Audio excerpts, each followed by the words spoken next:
here today at Ocean Cay, which is MSC's private island.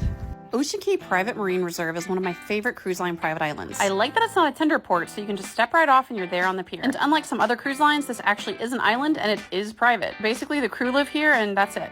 It's a short walk off the ship into the action, and man, this island is massive. There's plenty to do right by the ship, and there's great swimming and snorkeling, so you don't have to go far. But if you do want to get a little further out and get away from the crowds, there is a little tram that runs here, although it doesn't fit many people, and it doesn't run all too frequently. It also doesn't take you to all of the far reaches of the island. Wherever you go, though, the sand is perfect, the water is flawless, and there's a ton of free loungers easily accessible to guests. It never gets crowded, and I don't think you really need to invest in a cabana on this one or an umbrella, since I personally had good luck finding shaded areas. You will need to bring your towel with you, and shopping here is a little disappointing, but they do have some concessions for sale, like these cute ice creams. They do provide a buffet lunch, and they claim that if you buy the Wi-Fi, it's accessible on the island, but in both of my visits, it didn't work, so be aware of that.